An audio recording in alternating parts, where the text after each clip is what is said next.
Qu'est-ce qui se passe au Soudan? J'espère que vous savez ce que signifie le mot Soudan. Soudan signifie dans la langue africaine ancienne le pays des Noirs. C'est ça la signification de ce pays-là. Et le Soudan est l'un des pays qui faisait partie du grand empire négro-pharaonique multimillénaire. Il fait partie de ce qu'on a appelé la Nubie, ce qu'on a appelé le pays de Couche dans l'Antiquité, il y a plusieurs milliers d'années. C'est l'une des régions les plus glorieuses de l'histoire archéologique africaine, l'histoire architecturale africaine. Quelques-uns des plus grands empires que l'homme ait jamais conçus sur la terre furent construits par nos ancêtres dans la vallée du Nil, à laquelle appartient l'espace soudanais. Soudan signifie pays des Noirs. C'est-à-dire, en fait, le Soudan signifie l'Afrique. Il a récupéré le même nom que l'Égypte avait dans la langue africaine antique, à savoir le nom de Kemet. Kemet, pays des Noirs. Soudan signifie pays des Noirs, comme Kemet signifiait pays des Noirs. Les Noirs, dans la langue négro-égyptienne antique, on les dit les Kemtiou. Donc, le mot Soudan, c'est l'appellation arabisante de Kemet. Alors, à l'origine, donc, le Soudan, c'est le pays des Noirs. Ce pays connaît une colonisation active des Arabes, selon un certain nombre de datations à partir du XIVe siècle. Ils vont apporter leur langue. Et la religion qui, à partir du 6e, 7e siècle, est devenue dominante chez eux, l'islam. À l'origine, c'est une terre d'autochtonie de Noirs. Mingindo, le pays des Noirs, comme on dit dans ma langue, le Bassa. Long Mingindo. À partir du moment où la colonisation arabe arrive, un conflit permanent va exister entre les populations émigrées venues de l'Arabie et les populations autochtones nubiennes, africaines. Ça, c'est le commencement de très graves problèmes qui persistent jusqu'à aujourd'hui. L'opposition entre les populations soudanaises d'origine arabe et les populations soudanaises d'origine africaine. Mais ça ne va pas s'arrêter là. À partir du 18e, 19e siècle, le pays est colonisé par les Occidentaux. Et à l'occasion du partage de Fashoda, la France et l'Angleterre délimitent le Tchad et le Soudan dans la fameuse région terrible du Darfour, qui est en réalité une continuité anthropologique, culturelle, mais qui est divisée par le fait colonial. En Soudan d'un côté, Tchad de l'autre. Les mêmes peuples, la même langue, la même tradition. Les colons, quand ils arrivent dans l'espace du Soudan, parce que ça s'appelle désormais comme cela en langue arabe, pays des Noirs, qui avant s'appelait Kemet, pays des Noirs, les Occidentaux sont peu nombreux. Pour dominer au Soudan, ils sont donc obligés de diviser davantage le Soudan. Voilà comment ils vont créer des frictions, ils vont renforcer les inégalités entre les Arabes et les Nubiens, entre les Nubiens et certains Nilotiques, entre les Nilotiques et un certain nombre de populations autochtones comme les Nuers, etc. Ils vont créer et renforcer les identités. Parce qu'ils savent que s'ils laissent naître la symbiose du peuple soudanais, telle qu'elle avait été tentée par exemple sous le régime communiste de Gafar el-Nimeri, s'ils laissent cela se développer, les Occidentaux craignent d'avoir une très grande puissance qui sera comparable à l'Éthiopie qui a battu l'Italie à la bataille d'Adwa en 1896.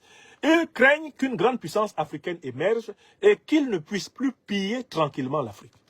Ils vont tellement jouer sur ce clivage que le Soudan indépendant va être handicapé dès sa naissance. Il va naître, mais avec en son intérieur un État multinational. Un État composé de plusieurs nationalités.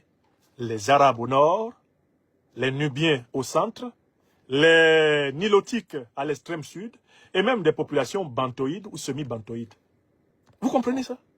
Puisque les colons britanniques insistent sur cette division, les revendications politiques vont s'exprimer à l'intérieur de cette division.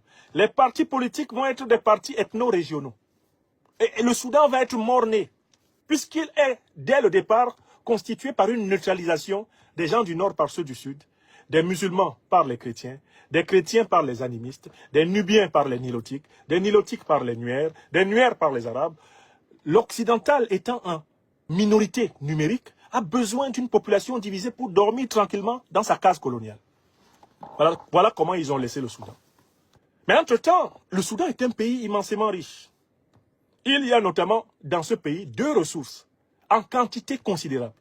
Ce sont le pétrole au sud et l'or au nord.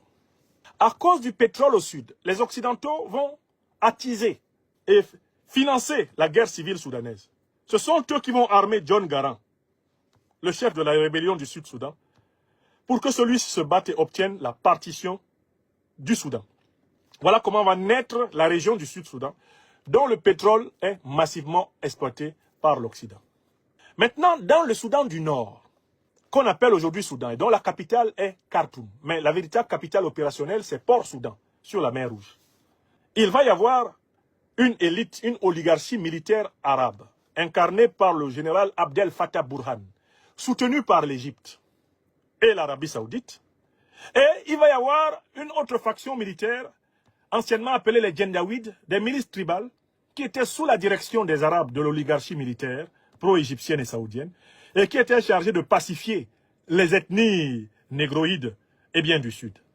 Ces miliciens Janjaouides vont être reconstitués en une force qu'on appelle aujourd'hui le FSR, les forces de soutien rapide du général Hemeti.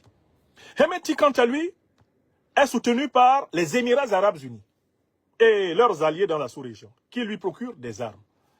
Et que font les deux groupes qui s'affrontent? Les deux groupes qui s'affrontent pour contrôler la ressource essentielle du Nord-Soudan. Vous savez quelle est la ressource essentielle du Nord-Soudan? De quoi le Nord-Soudan est riche? De l'or. C'est une terre d'or. Abdel Fattah Burhan se bat pour prendre l'or de son pays, le vendre à travers les Égyptiens et les Émirats arabes unis au monde entier. On le paye, il achète des armes avec et il pille encore de l'or pour vendre.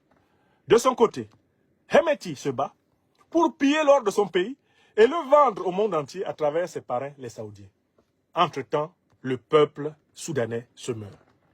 Si vous allez même au Sud-Soudan, vous vous rendrez compte entre les partisans du parti qui a obtenu la sécession du Soudan, c'est-à-dire les partisans de John Garang, aujourd'hui décédé, les descendants politiques de John Garang, il y a une guerre là-bas, entre eux.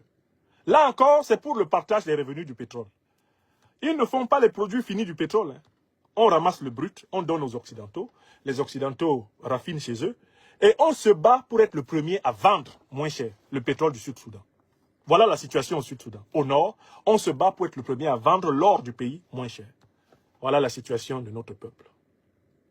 Des dirigeants politiques qui n'ont pas pitié de leur peuple, qui volent, qui pillent les richesses de leur peuple pour nourrir des puissances étrangères, en échange d'un soutien en armes, un soutien en quelques produits finis, et la petite gloire de se dire « je suis le chef ».